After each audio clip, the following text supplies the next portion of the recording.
नमस्कार, आप देख रहे हैं कशिश न्यूज और आपके साथ मैं हूं दीपक शर्मा। अयोध्या में भव्य दीपोत्सव की तैयारी हो चुकी है और मुख्यमंत्री योगी आदित्यनाथ कार्यक्रम में पहुंचे हैं। आपको सीधे लिए चलते हैं। आप सब जो पीछे दर्शक भक्तजन बैठे हैं, कृपया अपने स्थान पर बैठे रहें। आपको प्रोजेक्शन मैपिंग, लेजर शो, दीप प्रज्वलन सब कुछ यहां पर दिखाया जाएगा इसी स्क्रीन पर। आप सब कृपया अपने स्थान पर रहें। विशिष्ट अतिथि यहां से फिलहाल वो यहां से जा रहे हैं, मंदिर जाएंगे, सरयू मैया की आरती होगी और उसके पश्चात Guinness book of world record बनेगा। 26 लाख दिए यहां पर जगमगाएंगे। आप सब अपने स्थान पर बैठे रहें। वहीं पर आपके लिए चाय की व्यवस्था है, वहीं पर बैठें और इस लेजर शो को, प्रोजेक्शन मैपिंग को और दीप प्रज्वलन को आप यहां पर सजीव देख सकते हैं। कृपया अपने स्थान पर बैठ जाएं।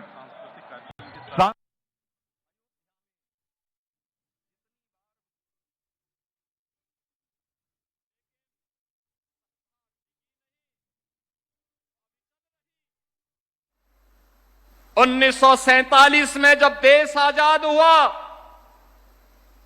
तब भी हर भारतवासी के मन में एक तमन्ना थी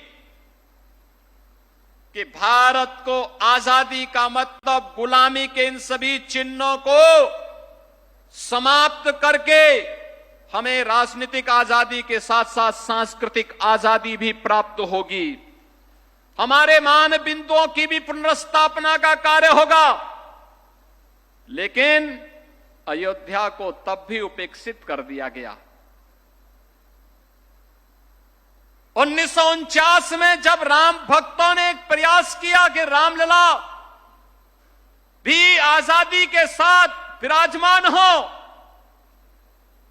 तो मूर्ति हटाने का हुक्म जारी हो गया और फिर कहा गया कि मामला शांत करो, मामला शांत करो।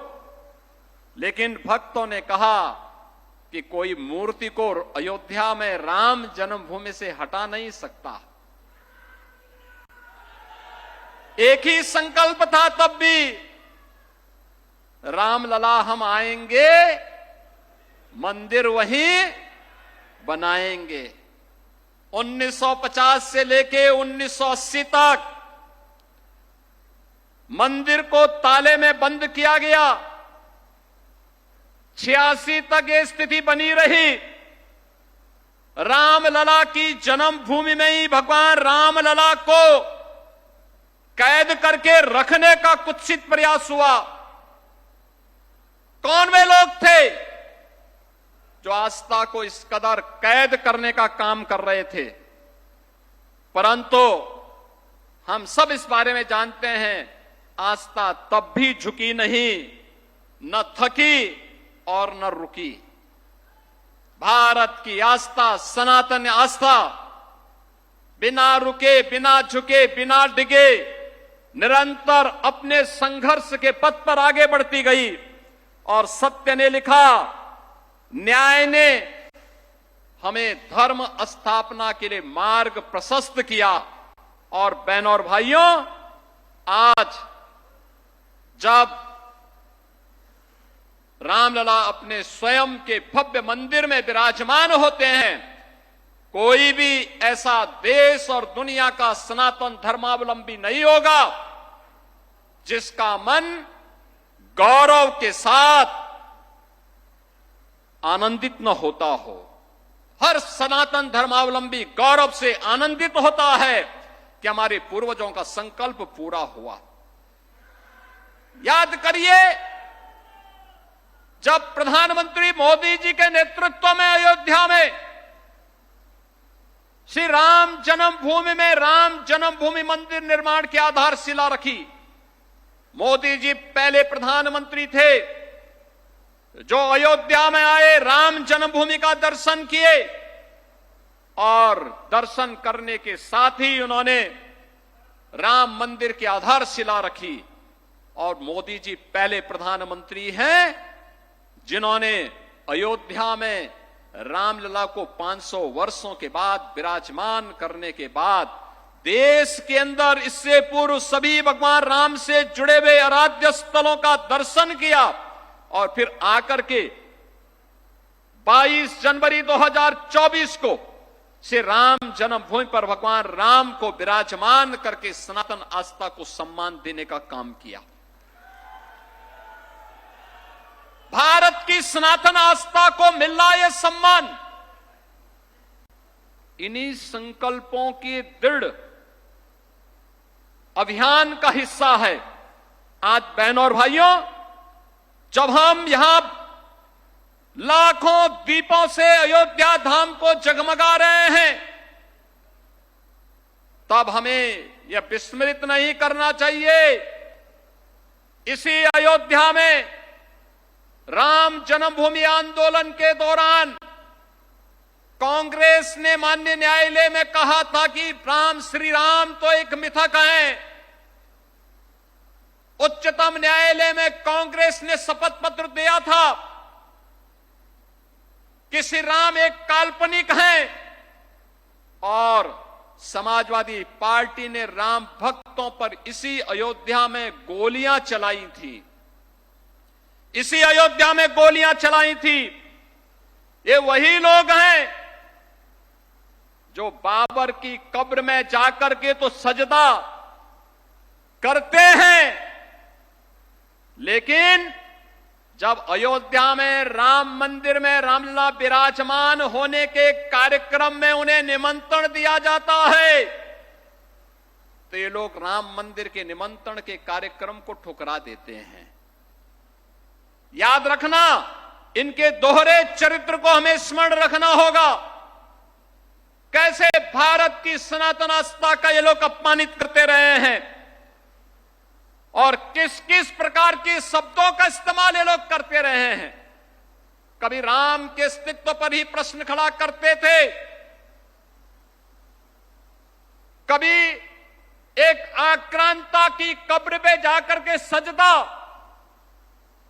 करने का कार्य करते हैं, और फिर भारत की आस्था को अपमानित करने के लिए कोई भी कोर कसर इन्होंने नहीं छोड़ा।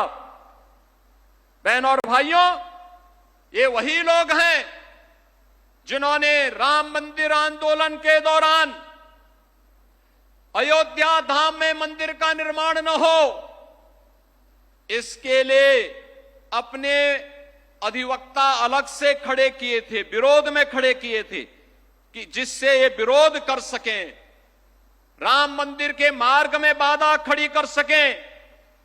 लेकिन आज हम कह सकते हैं उन्होंने गोली चलाई, हम अयोध्या में दीप जला रहे हैं।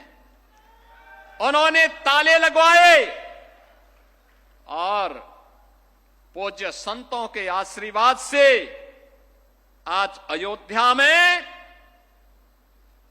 राम भक्तों के संकल्पों का एक प्रतिफल है। अयोध्या में भगवान राम का भव्य मंदिर का निर्माण हो गया है। इन्होंने अयोध्या की पहचान को मिटाया था, अयोध्या को फैजाबाद बनाया था। हम लोगों ने अयोध्या की पहचान को अयोध्या के साथ जोड़ करके इसको फिर से अयोध्या धाम बनाने के कार्य के साथ हम आपके साथ जुड़े हैं। यह दीप इस बात की गवाही दे रहा है कि आस्था को कोई राजनीति कैद नहीं कर सकती।